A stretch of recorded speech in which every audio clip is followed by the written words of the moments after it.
Coming up next on the CHGO Cubs podcast, presented by Toyota and Bet365, it's the Miles Masterboni revenge game.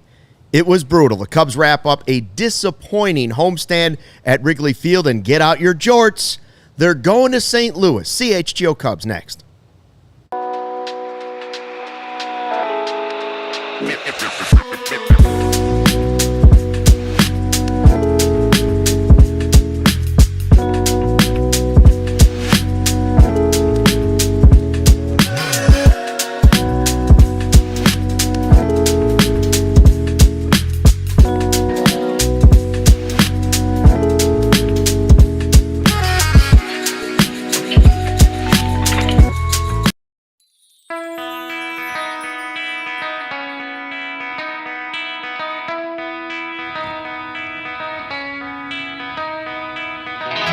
Hey, Chicago, what do you say? This is the CHGO Cubs podcast driven by Toyota. Let's go places.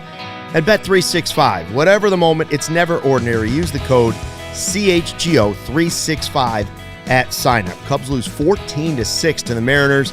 Another hot one at Wrigley Field. The homestand is over. It wasn't good. There might be problems with the pitching.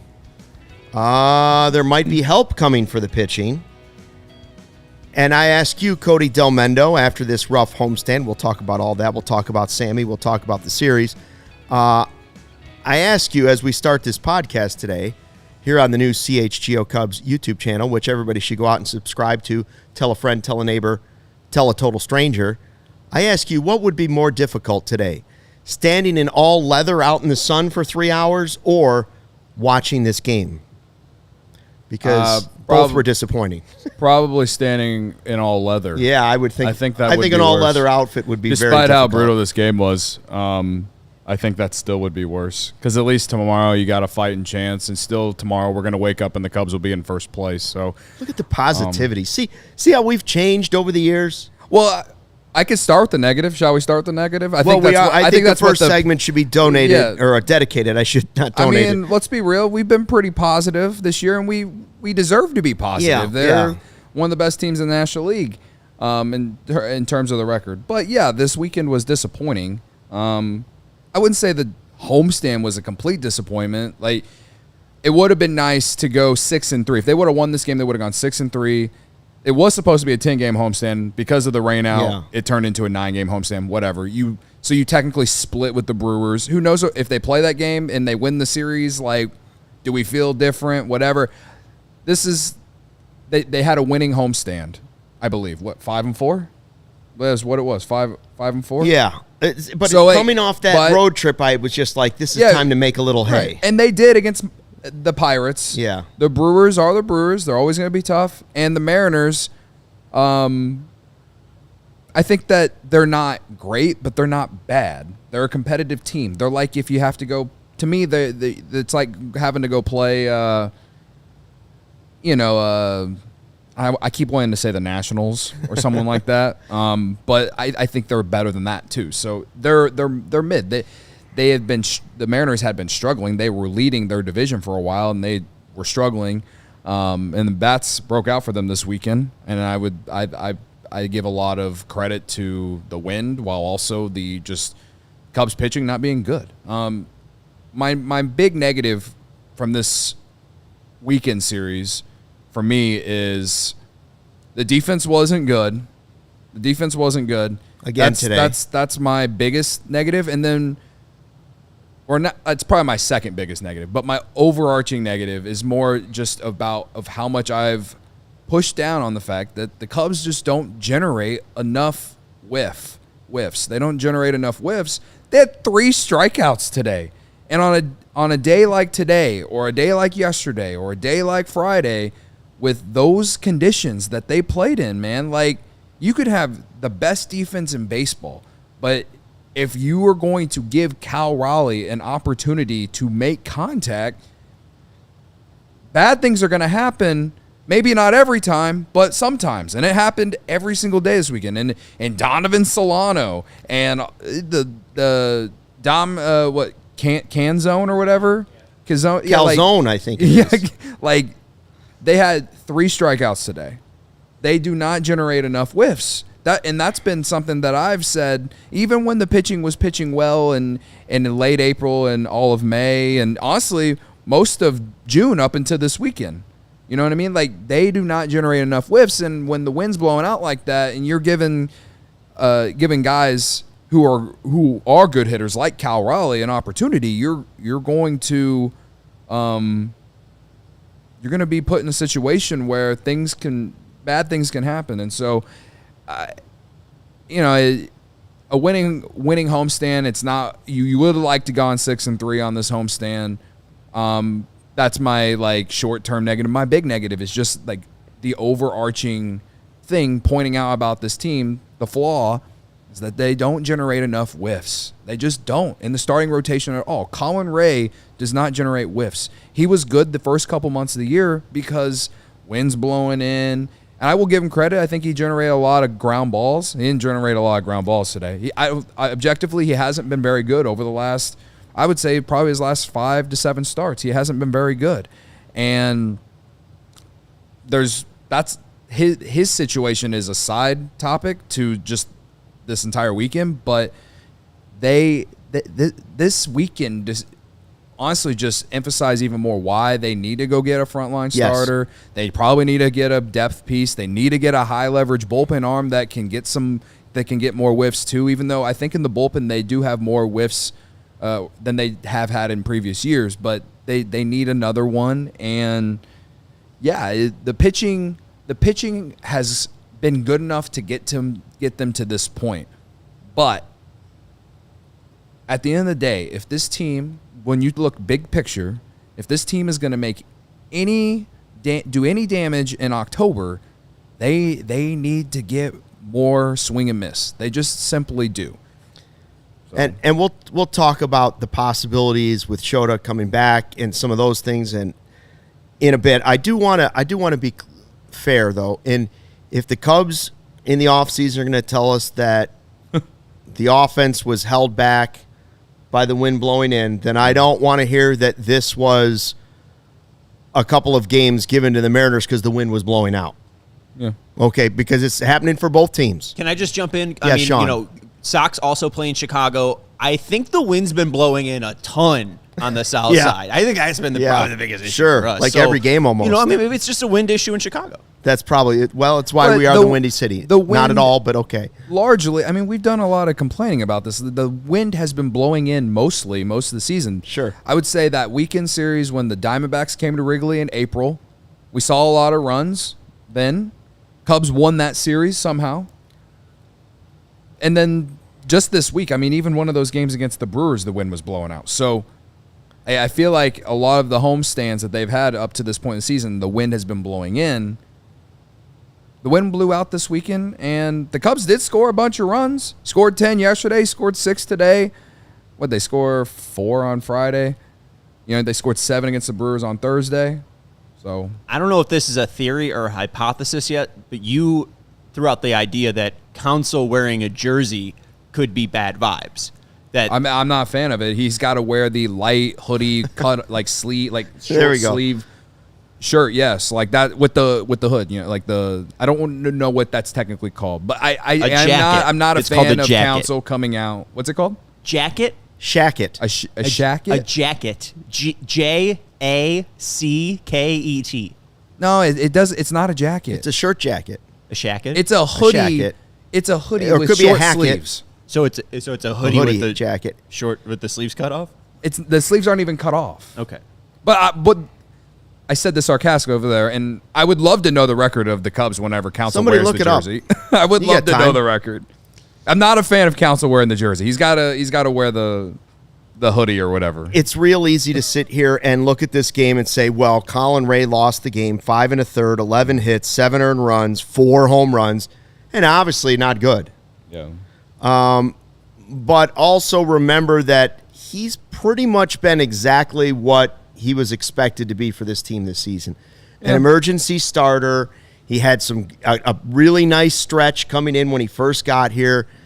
What we're seeing is the natural regression of this pitching staff without Steele and without Shota. It's why when Shota went down, I was like, listen, if they could be 500, I'm still okay with it.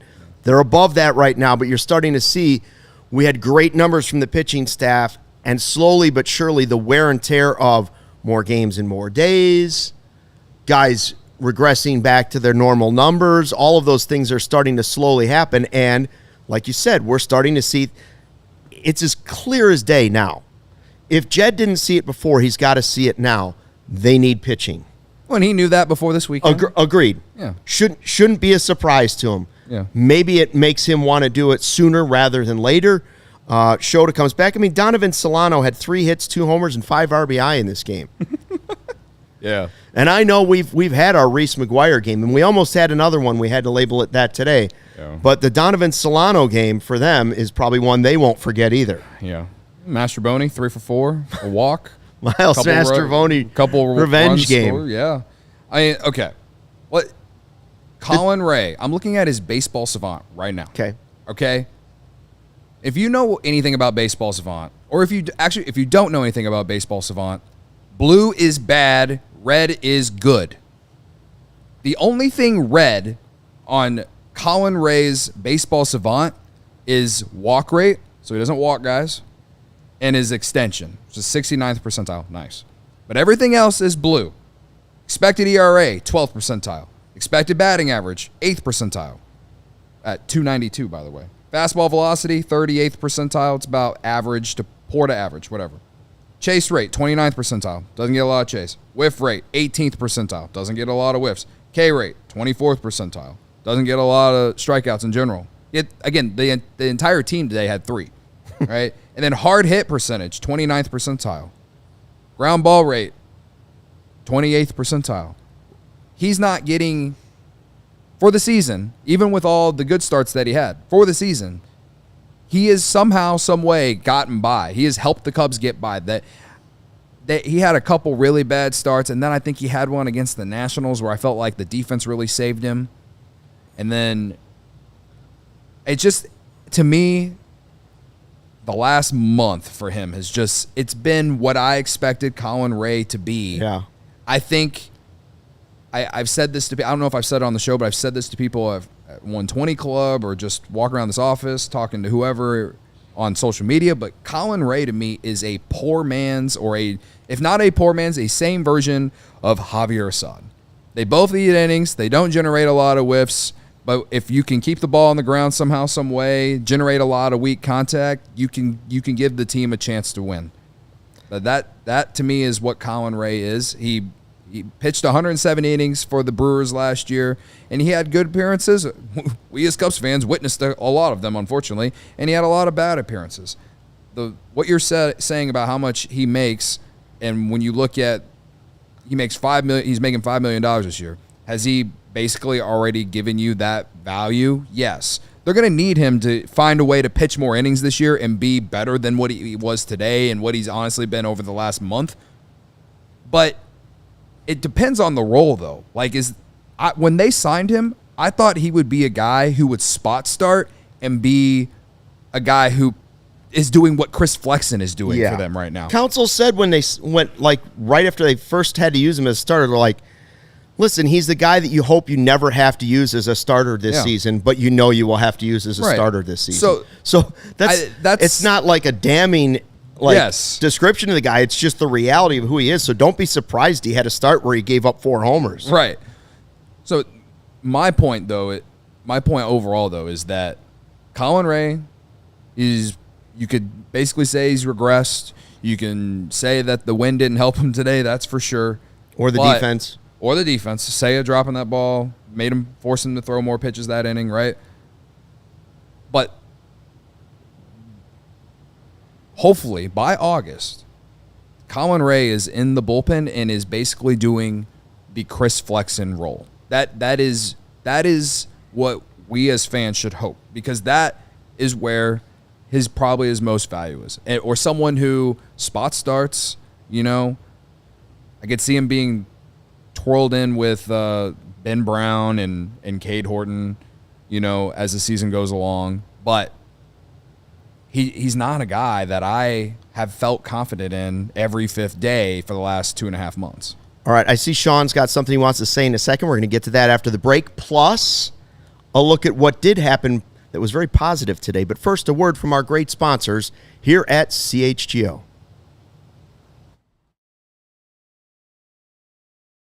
Hey, baseball fans, if you're thinking about upgrading your drive this season, Toyota's 2025 lineup's worth a look.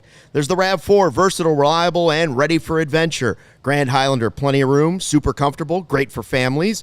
You're looking for efficiency, the Corolla's got you covered. It's smart and stylish and easy on gas.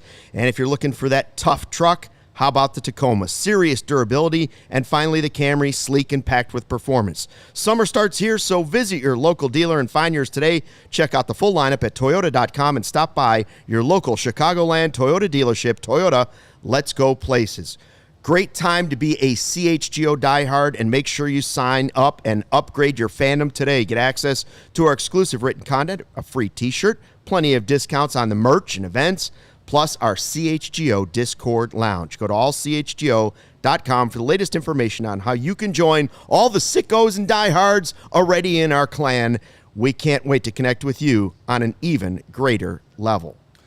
Summer is here. It's your home for air conditioning. Up for the challenge, though. Is your home up for that challenge? It's it hot. should be, because it's hot. All right. Hot. 4 Seasons Heating, Air Conditioning, Plumbing, and Electric has been serving Chicagoland for over 50 years. Now's the time to get your air conditioning checked out, and 4 Seasons experts are ready to help you with AC installation, maintenance, and repair. 2024 was the official Chicago's hottest year on record. The heat index even reached 114 degrees last summer at O'Hare. Just because you have to sweat out the Cubs game like we did today doesn't mean you need to sweat in your house. Save up to $4,000 on new comfort systems with 4 Seasons, new AC units from $39 a month, and AC furnace combos from $57 a month. All right, your trusted local experts are 4 Seasons Heating, Air Conditioning, Plumbing, and Electric. Visit 4seasonsheatingcooling.com for their special offers and money-saving coupons. That's 4seasonsheatingcooling.com. Cody, your mic is live here on the CHGO Cubs postgame show, presented by Bet365 and Toyota. We do have a super chat from our guy Ramon 1987. Thank you, Ramon, saying lots of people wanting the wind blowing out. Newsflash: we don't have a ground ball inducing staff. I don't completely agree with that. But I do agree with the $4.99 that he sent us. I agree with the $4.99. Thank you. But I agree that if the wind was blowing out more, this pitching staff's flaws would be shown more. But Agreed. they do have guys who can get ground balls. Matt Boyd actually was decent on Saturday. Probably would have gone another inning if he didn't take that comebacker off his shoulder or whatever it was. And I do think Shota Imanaga finds a way. He probably would have had a bad start this week because he's more of a fly ball pitcher. But I do think Matt Boyd did as well as you could have asked, considering the conditions yesterday. Cade Horton, I didn't think he had a bad game. I didn't think he had a bad game either. So I think they have some. Ben Brown, I honestly wish Ben Brown would have been able to start today.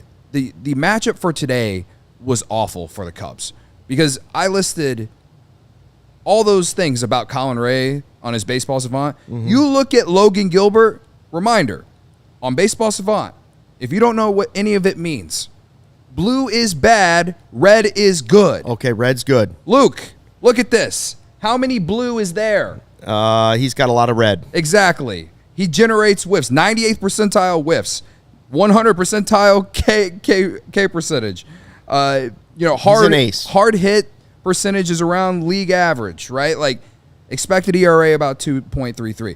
Considering how good Logan Gilbert is, the Cubs actually did pretty well against him, and most of it was off Seiya Suzuki. But this is what I'm saying. Like, if you're going to play in conditions like this a lot, which thankfully the Cubs haven't, you're going to need more whiffs, man, because you're not going to have to go through the chaos that is baseball every single batter. Again, 3 strikeouts today. Yeah, I know, and I see what you're saying in the chat, talking about like sick of the ups and downs of this team, but that's part of a baseball season. That's just reality. I'm not saying this weekend wasn't frustrating as a Cubs fan. It was frustrating as a Cubs fan. Yeah, but I didn't say it's not frustrating either. Like they're still in first place, and they're still doing it without their top 2 starters. And they're still doing it with Reese best, McGuire hitting home runs, and they're still, they're still doing it with Miguel Chris Amaya, Flexen going, 12 straight appearances until today without giving up an earned run. Yeah. And shout out to Sexy Flexi. The streak finally ended, but you can be mad about that, but you can also be happy that he went 12 straight appearances without giving up an earned run. Yeah. Listen, I'm not trying to be Captain Positive. That's not who I am. I don't think we are being positive to start the show. No, it was a disappointing homestand. The biggest problem with this team from the pitching standpoint is that they don't get enough strikeouts or swing and miss like that. I've said that since the beginning of the year, and that was magnified this weekend, not just today, this weekend. Yesterday they won that game. I guarantee you everyone in this chat watching yesterday's game was scared as much as I was, because I thought that because of how the pitching staff was pitching this weekend going into that game, that they were going to blow that. I'll give the bullpen some credit. They found a way to get through that. And that's why some guys weren't available today. Yeah, Brad Keller had a huge inning yesterday to keep the lead where it was. Like yesterday and even today, this is why I felt like the Cubs were in the game until Nate Pearson blew up. When the Cubs were down 2-3 runs in this game, most of it, I felt like it was a one-run game because of how the conditions were. And they couldn't, every time they would score runs, they could not get a shutdown inning from anyone in the bullpen. Can I give a sense of realism, too? Because, hey, I host the White Sox post-game show, and we kind of suck. Godfather saying, we stinks, read my shirt, it's the truth. The Cubs currently have a 59.7% win percentage. Since the expansion era in 1961, 97 teams have only had a better win percentage than that. They're on pace for 97 wins. Like, not a lot of teams do that. No, they're currently in pretty good shape at the end of the day with the pace that they're going. It's Just part a of little what makes reality spray in the opposite way. It's part of what makes baseball such a marathon. It's sort of the beauty and also for me a little bit more than I can handle sometimes.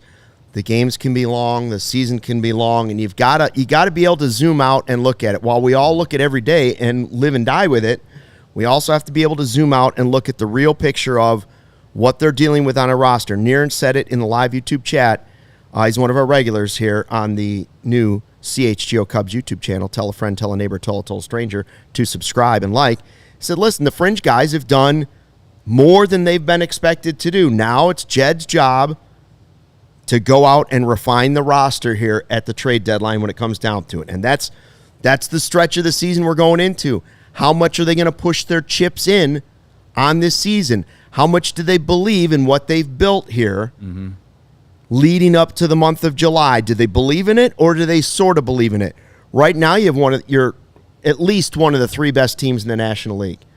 Now, do you believe enough in it without Justin Steele, without another? I don't know. We're going to find out how much they're willing to push their chips in. One thing that you saw this weekend that was a positive was Kyle Tucker back-to-back home runs. It's so strange to sit here because of PCA, who we'll talk about in Sammy's comments as well. It's like PCA's been so great this season that it's almost like Tucker's become the second offensive story, right? And that's crazy to think about because he's one of the best players in baseball. But that's the type of season PCA's having. Seiya had 2 home runs. You won a bet today, Cody. That's a positive. Well, I bet I had Tucker on to hit a homer today. What's good about Tucker is the fact that early at the beginning of last week and playing and watching it play out, Tucker hit a bunch of fly balls off the wall. And I was getting really annoyed because I was like, this guy is not a warning track king. This guy hits tanks, okay? And it's good to see him hit 2 homers the last 2 days. And I've had to I never thought I was going to have to do this, but the last week and a half or so, I've had to go out of my way to defend Kyle Tucker when he has, despite some stretches where it seems like you could say he's quote unquote slumping, he still has over a 900 OPS, which is top 10, not just in the National League, but all in baseball. So that's a wild ride to go on. Kyle Tucker is one of the best players in the league. And what? Now he's that homer today. He's got 15 homers on the season now. Okay, that's pretty solid. Cody, you want whiff. Alan says trade Kyle Tucker for pitching. Oh my God. Alan, why would you bring that up? Alan, Because no. I know I'd get that reaction. Alan, no. Jeez. You know, I think somebody in the chat was just asking, I didn't catch the name, I'm sorry, said, Luke, what's the identity of this team, right? The identity of this team is the Same offense. guy. Alan. Offense and their defense. The identity is they're a great defensive team, not today, or this series, and that they're an elite offensive team. I don't know if I believed the offensive part of it was going to happen this season, but it's here.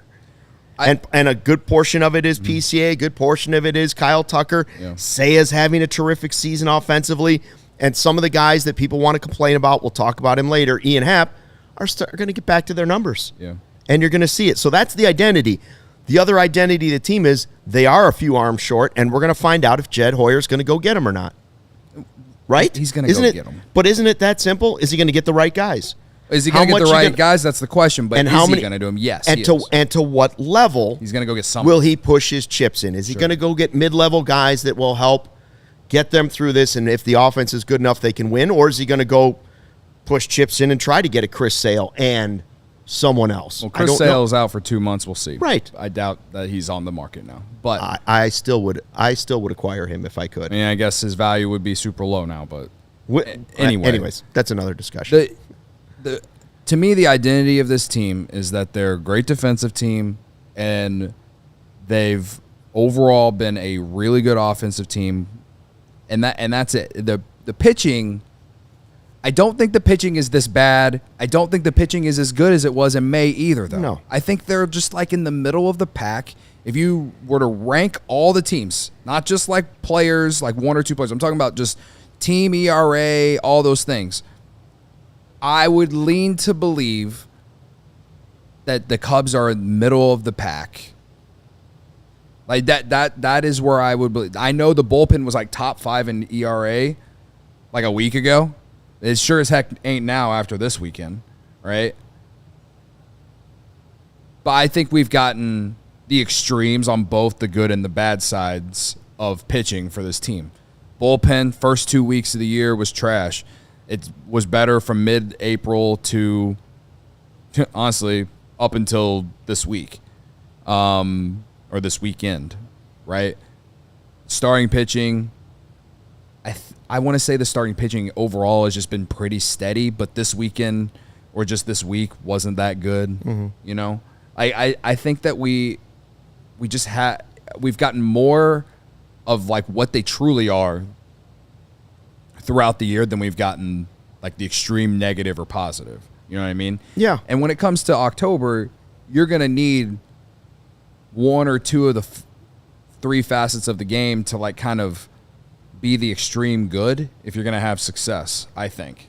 You know what I mean? Like you're going to need you're going whoever you acquire and on top of whoever you have and who's available, like you're going to need guys to step up and perform their best on the biggest stage, and that's not just star players. Like if you watch playoff baseball, a lot of teams that go on deep runs, it's not just the stars. They have guys that are considered role players who do well. Like you will need more than just your star guys to show up and play well in October. So to me, they're going to need to improve the pitching because it just hasn't been consistent enough to feel confident in, right? Yeah. And the offense, I think the lineup is fine. I do think adding a bench bat that would be good in situational spots. Getting Miguel Amaya back. And getting Miguel Amaya back will be big. No one wants to talk about how they've missed Miguel Amaya, but Reese McGuire has stepped up in a nice spot. I make the joke about him a lot. I won't say what the joke is. You all know what it is. But, like, you know, he had a homer on Friday, he had a homer today. I think he's given them decent at-bats for a backup catcher. And I do think Kelly's starting to hit a little bit better, too. So the catchers have been fine without Amaya, but I do think Amaya's consistency as a hitter is something that they've missed. A lot of people over the last couple of weeks been complaining about Swanson in the 5-hole. To me, like, if Amaya was healthy and Swanson's going through this slump, I think Council might have moved Amaya up into that 5-hole because he likes to do the lefty-righty in the lineup, you know? So I'm rambling, so I'm sorry. All right, we're gonna ask you as we head to break in the live YouTube chat. What did you think of Sammy's return to Wrigley Field? Did it live up to the hype? We'll talk about Sammy in a second, but first a word from our sponsors. Sunnyside Cannabis Dispensary is your home for judgment-free cannabis shopping, a place where all kinds of visitors are welcome to explore, discover, and purchase a wide array of high-quality products. Sunnyside has everything you need to elevate your summer. It's a one-stop shop for all your cannabis needs, Luke. If you're starting out, Sunnyside has expert guidance and brands they know you'll love, like Good News and Mindy's. If you're a pro, they got you covered with over 100 strains on the menu and new ones added daily. Visit sunnyside.shop for bright buys every day, including 50% off your first 3 online purchases. Again, 50% off your first 3 online purchases. Enter promo code HICHGO at checkout to qualify. Exclusions apply. Sunnyside Cannabis Dispensary. Bright buys every day, only for 21 plus or Illinois medical card holders. And for existing users, use promo code CHGO50 for 50% off one Cresco Labs brand item.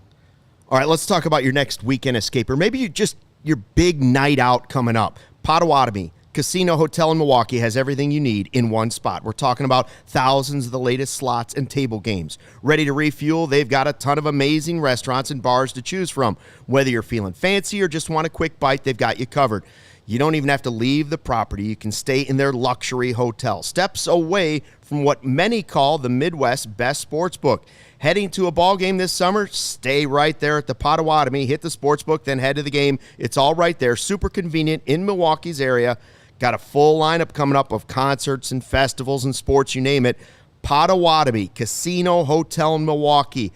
We went there. We had a spectacular time. Both came back with money. We both came back with way more money in our pockets than when we went there, and a Cubs win. So Potawatomi Casino and Hotel Milwaukee, your win is waiting for you. I say go check it out. You won't regret it. It's the best thing in Wisconsin. I'm going to say it's the best thing in Wisconsin. Absolutely. Period. Maybe custard too, but that is it. All right, Cubs lose 14-6. We've been recapping the game. We've talked a little bit about the series. Still want to do more about that. Vanilla Chill actually set us up for the next thing that I wanted to ask you about, which was Matt Shaw. Like, Matt Shaw has clearly had, when he came back, everything was going right. Yeah. And now he's sort of regressed to some of the offensive struggles. The one consistency that's been here since he's come back is the defense, in my eyes, has been great. Yep. I'm not worried about the defense over at third base. Yeah. Are you concerned about his slumping offense again over at third base? Because here's the reality of it for everybody that says they got to go get somebody to be a bat at third base. Who? Guys, third base is bad all over baseball. Yeah. You're not getting Bregman anymore. So, are you sure about that? Yeah, I think so. Even though they traded Devers? Yeah, I know. I'm just saying. If things go south for the Red Sox, that would be the most shocking turn ever. Is if they went back and somehow got Bregman. I'm just saying, like, I just don't. I don't think the deal's out there. I think they've made their bet at third base, and third base is what it is. You could fix the pitching, by going out and sending prospects and getting starting pitching. I don't think you're gonna solve all your worries with some mystery player at third base, and I'm not sure the extra bat we keep talking about is necessarily gonna happen either. I think if the Cubs push their chips in my eyes, it should be on the starting pitching and hope the rest holds up. Didn't they this offseason pretty much make it Shaw, though, by trading away Cam Smith? Because if money is going to be spent, it's going to be spent on Tucker, not at third base. So it seems like it has to be Shaw. I think their third base chips were completely pushed in. That's what I believe. They didn't lose today because of Shaw. I mean, maybe he hasn't helped, but you went 5-4 in a 9-game homestand. This team's identity is defense. If he's your 9-hitter, is that the worst? No, it's not. I mean, you got Reese McGuire. Alex Bregman can opt out at the end of this year, I believe. That's the reason I said it. So a lot of things would have to change for the Red Sox. They're in it right now. Whatever. But yeah, Matt Shaw's numbers aren't great, man. You go into today with a 219, 292, 316 slash line with a 75 WRC plus for the season. I'm interested. I'm going to look it up, but he actually had a good run from from mid-May up until a certain point, I want to say probably, let's just call it the beginning of June, to where he was hitting well. Now, they faced the beginning, they faced the Marlins, they faced the Rockies, and, like, he's a rookie, you know what I mean? I said this when he got called back up. I tweeted this. I said something along the lines of, our expectations should be low because this guy is a rookie, and he is going to go through stretches of good and stretches of bad. I mean, at this point, the good news is at least the defense is there, and he's giving you... Which he struggled with the first time. Early in the season, his defense, I wasn't sure if it was as... It's better to me. It's better now than it was. Sure, everything's been great defensively for me. Yeah, I think that the problem or the concern I have with Matt Shaw is he's hitting a lot of these weak grounders right now to short or second base. Unfortunately, he hit one hard at the end of this one into a glove at center field, but it still wasn't like one of those, like, you want to see him get back to driving those balls to the right field wall like he did against the Nationals and the Marlins. I think he might have done it a couple times against the Rockies too. Like, when he was hitting well, he was taking the ball the other way and he was driving the ball. And lately, he just hasn't been doing that. And, you know, the narrative around the Cubs not being able to hit good pitching, I think, is a dumb narrative. But for a guy like this guy, Matt Shaw, I think it's fair to say that he's struggling against a lot of these good pitchers.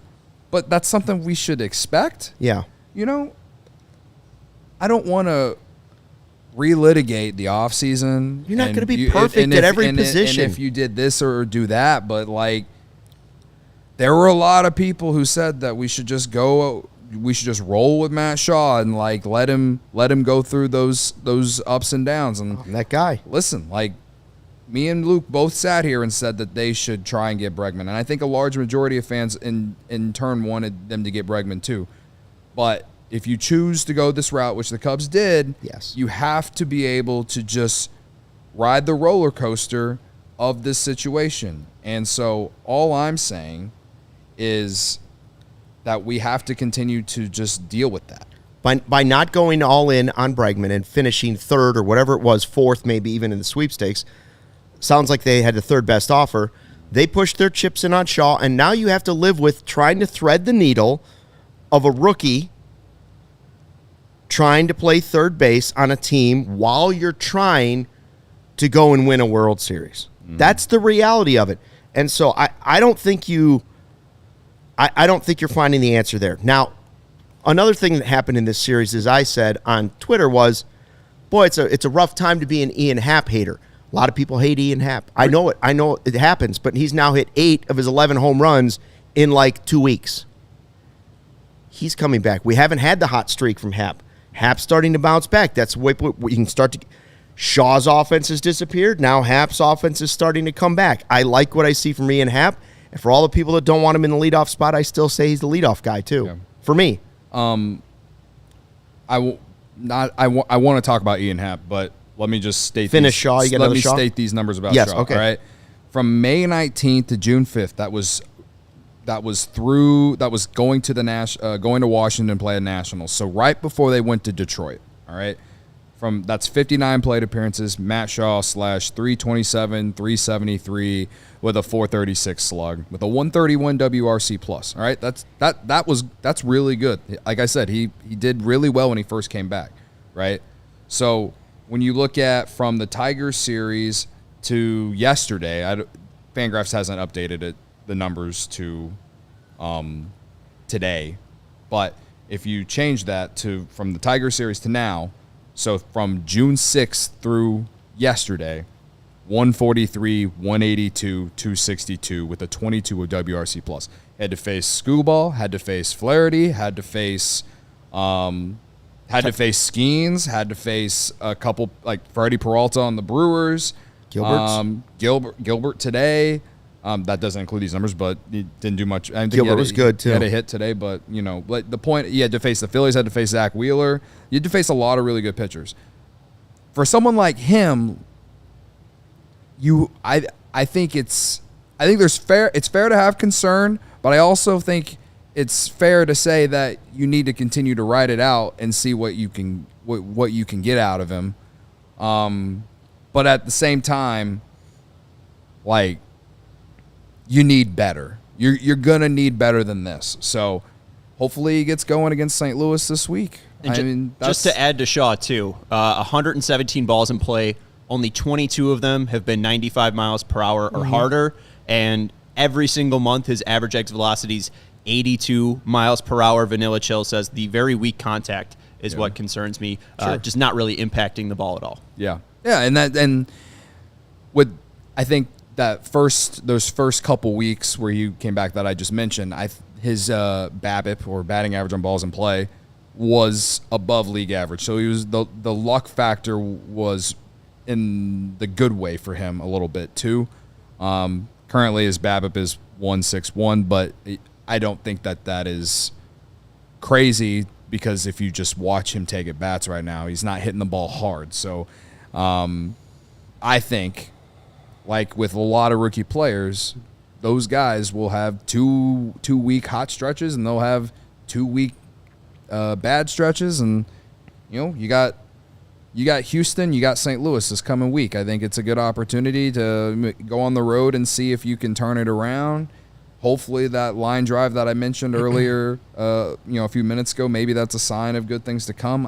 I don't know, but I have concern, but what other option is there? No, that's man? what I'm telling you. There is I don't believe there is one. Yeah. And I think you have bigger concerns. I just be happy he's healthy. Playing. Yeah. I be happy he's healthy. I think it becomes a real problem if we're sitting in mid to late July and it's still this bad. You know what I mean? So bad to where, like, the Cubs eventually have to consider sending him back to Iowa. And who's going to play there? Birdie or Brujan, you know what I mean? Okay, Brujan, huh? Listen, I'm not saying that they. I know you're not. That they should, but I am saying that if you're thinking about his development, you don't want to ruin him, and just it gets to a point like it was before they sent him to Iowa last time. Like, maybe if it gets to that point, then maybe you can go find a guy out there that is a better version of Brujan or Birdie, but. I don't know, dude. It's a situation that just, it sucks, especially for a team like this that should be true playoff contenders. Like, how long can you wait and ride it out? I'm hoping that it's somewhat like Crow-Armstrong last year, where we watched him struggle for 2 months, and then in mid to late July, he started to heat up, and then he took off in August. You know what I mean? That's... or at least the consistency of better at bats started to come. You know what I mean? Yeah. Speaking of taking off, Happ has taken off. The power has returned, and he passed Chris Bryant on the all-time Cubs home run list this weekend. Obviously, that's longevity more than it is like superstar status or anything like that. He went Bryant at 160, 161 for Happ. The next person he would catch is Andre Dawson, who he's only 13 behind. D. Lee at 179. And then you get into the big names. You know, there's Sammy, there's Ernie, there's Santo, there's Banks. Yeah. There's Sandberg, top 5. So there's other big names, but it's just kind of interesting to see that list and see that Ian Happ is 15th on the Cubs all-time home run list. Yeah. Pretty remarkable. And it does seem like he's been here a long time, but you still would have thought that D. Lee and Andre Dawson might have been further ahead than what they are. But he's been the power's been pretty consistent with Ian Happ. It's not consistent throughout the season, but at the end of each season, it's pretty consistent. 9 Cubs have hit 200 in their career. Bill Nicholson from 39 to 48. Gabby Hartnett, 231 from 22 to 40.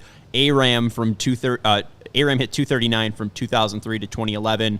Rizzo, 242, 2012 to 2021. Sandberg, 282, 82 to 97. Santo, 337, 60 to 73. Billy Williams at 329. And then we have Ernie and Sammy over 500. Yeah. All right. Go ahead real quick. I just think it's crazy that he passed Chris Bryant, and next on the list is Andre Dawson, Derek Lee, Alfonso Soriano. I know longevity Yeah. is a big reason, but I mean, I don't know. It's mighty impressive for a player like him who went through a lot of downs to get to being a consistently quality player that he is. And still is a switch hitter. All right, speaking of home runs, Sammy Sosa, what did he say about PCA? We're going to hear that coming up next, but first a word from our sponsors. We are wearing matching shirts. We'd like to be driving matching vehicles. New vehicles are in store at Ray Chrysler Dodge Jeep and Ram, and this is your chance to score a great deal at their Employee Pricing Plus sales event. Head to Ray CDJR on Route 12 today to choose from their huge inventory of new Chrysler Dodge Jeep and Ram vehicles. Lease the new 2025 Ram 1500 Bighorn for only $419 a month for 36 months, or finance at 1.9% for 72 months. Plus, shop over 125 vehicles priced under $20,000. The team at Ray CDJR is there to help you all the way. With Ray's Price Promise, you can shop confidently, no add-ons, no hidden fees ever. The price you see is the price you pay. Check out our partner today. Shop one of the area's largest inventories. Get the right vehicle for you. Don't miss out on the Employee Pricing Plus sales event for huge savings. For more information, visit Ray CDJR today on Route 12 in Fox Lake or online raycdjr.com. You know that moment, Luke? Mm-hmm. The one when you realize you left your favorite sunglasses at the beach, or maybe you lost them, left them on the roof of your car, or at the gas station 3 states away. Well, I've been there too, all right? But I found Shady Rays, and it changed the game, all right? These sunglasses are made for real life. Seriously, good-looking, polarized, durable, and not stupidly expensive. And here's the wild part. If you lose or break them, even on day one, Shady Rays will send you a brand new pair. No guilt trip, no, just replacements. So now I actually wear my sunglasses without fear on hikes, at concerts, on the boat, at beautiful historic Wrigley Field, wherever. Shady Rays is eyewear that has your back. And we have teamed up with Shady Rays to bring you an exclusive offer. Head to shadyrays.com and use code CHGO for 35% off polarized sunglasses. Try for yourself these shades rated 5 stars by over 300,000 people. Final 15 minutes here on the show, and we're going to talk about the matchup with the Cardinals coming up. We're going to talk about Sammy Sosa, and Sean has a little clip of Sammy being asked about PCA's spectacular season, because PCA, the fastest Cubs player to 2020, 20 homers and 20 stolen bases, passing Sammy, beating Sammy to that number. Here's what Sammy had to say this weekend at Wrigley Field about PCA's season. Right now, he's doing fantastic. I mean, he's swinging the bat very well. He already have a 20-20, and I believe that he's going to could be 30-30 or 40-40. You never know. He has the capability. He's a very smart hitter. He used the whole field, and I believe that he's going to be tremendous. One thing that I think Sammy and PCA have in common is the entertainer trait. I think they're both, obviously Sammy's an entertainer. We know that. Like the hop, all of it, the blowing the kisses, the running out, the flags, all of it. PCA's got a lot of that. It's just natural. Like I think some of it for Sammy is sometimes was an act, but everybody loved it, right? Now I think PCA is a little more natural, and it's interesting to see a young player now sort of grab the love of the fan base the way Sammy obviously once had it. Yeah, I mean, obviously I've been at beautiful historic Wrigley Field a lot this year, every Friday home game so far, and most of the names I see on the back, it's nice to see a player that's actually on the team. Like, because when we first started in 2022, I go to Wrigley, most of the jerseys you see are Rizzo, Bryant, Javi, older guys like Sano, Ernie Banks, and Sandberg, right? Like the old timers, the Hall of Famers, right? And there's nothing wrong with that. But there's been a time period where like there wasn't anyone on the current team that people wanted to buy their jersey of, like a lot of them. Like, sure, I think for a time period I saw a handful of Morels. I think a lot of people went and bought a Morel. I saw those in 23. A couple McGuires. In last year. Today. No McGuires. Not yet? Not yet. Did see a couple Mastrobonis in my time, though. Oh, yeah. And then I Never saw Kiros. I think after 23, I saw more Bellingers in out there, but not like what I'm seeing Pete Crow-Armstrong at Wrigley Field right now. There's a lot of Pete Crow-Armstrong jerseys at Wrigley Field, and it reminds me, it's weird enough, it reminds me of like this one particular game, whether it's last year or the year before. I've been to so many that I've lost, like my memory is mixing them all up, but there was a game where the Blue Jays came to Wrigley, and all the Blue Jay fans that traveled to Wrigley, they were all wearing Vlad Jr. Yeah. All of them. It was either him or Bo Bichette, but a large majority were Vlad Jr. Yeah. And that's what Pete Crow-Armstrong has become for Cubs fans. He's the guy that, like, this guy's worth buying the jersey for. This guy's worth, like, I want my kid to have him or whatever, you know, right? So I think that's cool, and we need that. Like, good, like, you not only do you want that because he's like arguably the best player on the team, but it's a sign that you have a true superstar player on your team. And as we ranted and raved about for 2 years doing this podcast, Luke, like about how they needed one of those. It's nice to see that they've I think we can make an argument that they've developed one, that they have one that they got to pay at the end of the year or whenever. But yeah, Pete Crow-Armstrong is a superstar, and I will not let that go. He has been everything that we could have asked for to this point, and it's also awesome to hear Sammy Sosa talk about him in the way that he does, because they're both very similar. Like you said, they're entertainers. They electrify a crowd. You got people chanting Sammy when I was a child. You got kids now chanting PCA every time he does something out in the bleachers. Like, they have very similar reactions from fans. What about the Friday 120 Club? Did the Sammy hype live up to it for you? I would have loved to have seen. I know he turned down singing Seventh Inning Stretch. He said he's a hitter, not a singer. I agree with that. Yeah. I understand how he feels, but did it still live up to the hype for you? It was awesome, man. It lived up to the hype, yeah. I mean, I guess it would have been cool if he threw out first pitch or maybe done the stretch, but I literally it was just cool to see him back at Wrigley Field. The last time he was at Wrigley Field hugging before Friday, Tom Ricketts, yeah, talking to the manager. I don't really care if he hugged Tom Ricketts or not. It was just the fact that he was at Wrigley Field for the first time since 2004. Yeah. And credit to Greg Braggs. He did an emergency art job making the Welcome Back Sammy sign. And shout out to Marquis for putting us on the broadcast. I got on, pardon the interruption, too. Oh, you made national TV, huh? Chugging a beer, too. Chugging I mean, look a beer, at that pose yeah. that you got there. Yeah, shout out to Braggs. You can't see Braggs' face in that video, but someone made a... Which is the best kind of video. Someone made him a... Sorry, Braggs. Remember those gold jerseys after the 2016 season? Someone made him a Sosa one with the gold lettering, which I thought was cool because, you know, they gave rings to like everyone. I would love to see them present one to him because I think he's deserved of one. But anyway, the whole point is when they put him up on the video board after they did like the legends of the game bit where they just played a bunch of his highlights going into the next half inning, and then they showed him on the screen. He did the kisses and all that stuff. Like that was fine. Like I'm happy about that. Now I'm hoping for a first pitch down the line. Yeah. Let's get to a playoff game or something like that. He comes out there and throw a first pitch. Maybe a pinch hit. He looks like he can still hit, right? It does sort of look like it. Hey, so 4 coming up against the Cardinals after what I've called a disappointing homestand. Yeah. The great news is that Craig Counsell says Shota will pitch against the Cardinals. Yeah. We think. You know, like that's the plan. He's going to pitch in the big leagues. That's where his next start's going to come.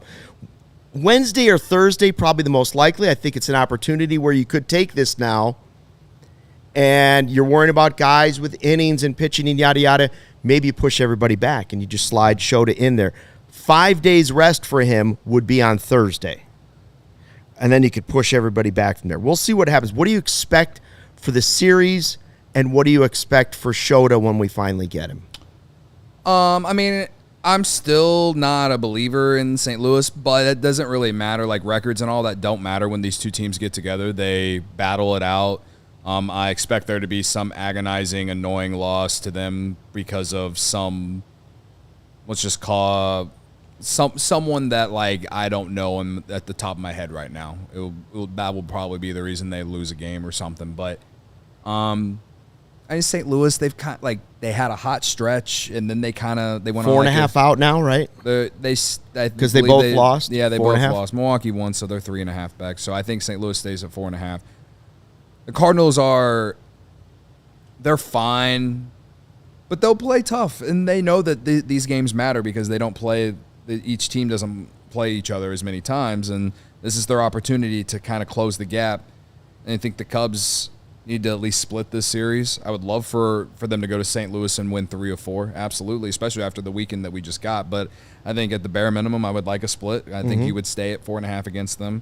I would like to see the defense be a lot better.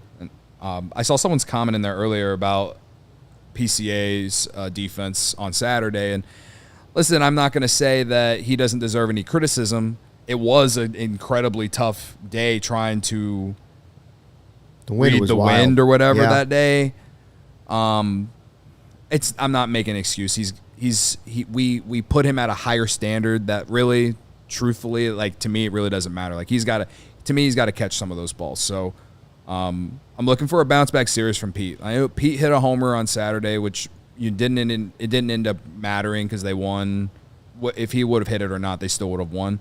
But I'm looking for a big bounce back series from him, and he has played well against divisional opponents and in big games. Yeah, and I'm expecting a big series from PCA in St. Louis this weekend. So I need defense to bounce back, and I need Pete to bounce back. And hopefully Shota, when he comes back, is able to come back at a level that helps pick up a rotation that has now, I believe, started to feel not only Steele's loss, but his loss. He's been gone a long time, so I don't know what that first start or 2 or 3 back will look like. Yeah. But hopefully... Well, Tyone will pitch in this series, and he needs to bounce back. He had a bad start against Milwaukee. But was terrific before that. Yeah. Brown, he's been a roller coaster, right? But I think he's coming off a nice start. So, wherever Shota pitches, my expectations are low for the first one back. I'm just going to expect rust.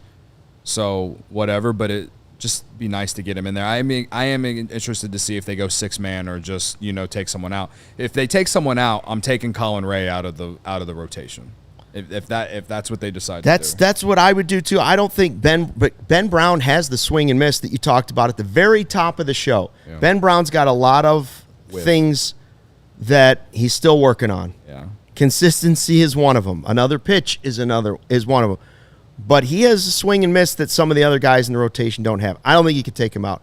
I think Cade Horton deserves to stay in it too. Yeah. And I know the only reason I think that you might take Horton out is the innings. The innings thing, but I don't want to do that right now. You got to ride a hot hand. And you got to see how he's feeling. See how he's feeling. Maybe that point comes later in the season. Right now, I agree. It would be Ray. Yeah. Or I doubt just stretching it out. I doubt they do this, but I'd be a little intrigued to see how Flexen would do in a start. Not even just put him in the rotation, but just give him a spot start, Whether it's him doing a piggyback with Ray or something like that. I don't know the semantics of it, but Colin Ray, I need a break from Colin Ray. I think Horton to Iowa is less likely than Brown to Iowa, but I'd prefer it be Ray coming out of the rotation over either one of them, even though it hasn't been perfect for Ben Brown, and some would say stick him in the bullpen. Mm-hmm. But I've heard a lot of guys talk about how difficult it is to go to the bullpen in that role when you have the mentality of being a starter. It's not as easy as Javier Assad made it look. Yeah. Now, in the bullpen, David Snyder makes a nice comment about Nate Pearson. End of the road. It's a tough situation to have to come back and pitch in those conditions, but he is a guy that should be generating more whiffs because of the stuff that he has. So his problem before he went to Iowa was the fact that he walked too many dudes and threw too many meatballs. I don't know what to I have no idea anymore what to do with him. But I like the makeup. I like the stuff, but he just hasn't performed. You can't hope and wait forever. Yeah, especially with where this team's at right now. So I might be done. I don't know. Cubs lose 14. Reel me back in tomorrow. 14-6. We got a post-game show tomorrow. Hope you'll join us then. Thanks for watching. And don't forget, fly the W. We all silly like the mayor.